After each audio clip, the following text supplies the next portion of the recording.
大家好，我是小英，今天来跟大家分享一道用西瓜皮制作的凉菜，酸辣可口，特别开胃。去了西瓜肉的西瓜皮，先把外层翠绿色的硬皮切掉。我保留了比较多的红色瓜肉部分，这样成品既好看，同时又保留了一部分瓜肉的香气，口感也会更好。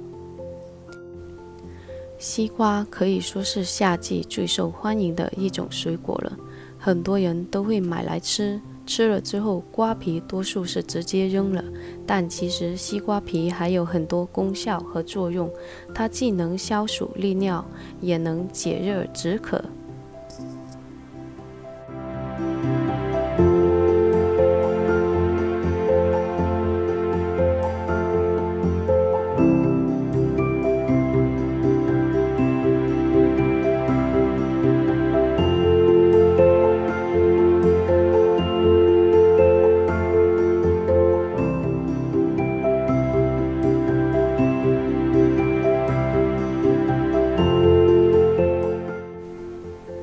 西瓜皮全部切好片之后，放到碗里，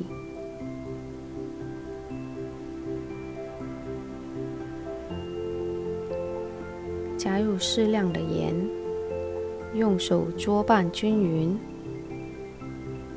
这一步是为了去除西瓜皮里面多余的水分，使它更清脆。腌制10分钟之后，把多余的水分倒掉。为了洗掉放进去的盐分，用清水稍稍清洗一下。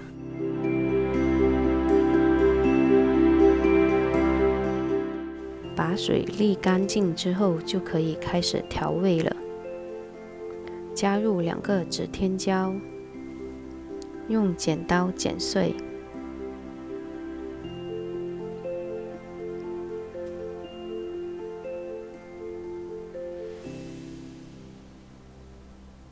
再加入糖，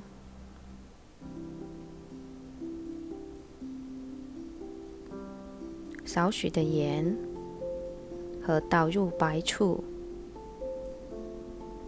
搅拌均匀，然后可以尝一下味道，有没有过酸或者过辣。如果过酸或者过辣的话，可以再加入一点糖，去中和一下味道。然后再次搅拌均匀。搅拌均匀后的西瓜皮要放到冰箱内冷藏后，口感更好。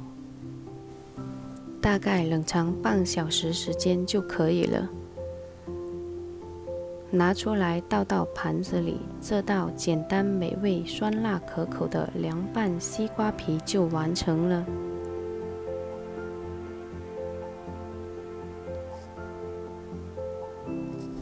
用最简单的调味料，保持西瓜皮本身的清香味，开胃可口，你们也试试吧。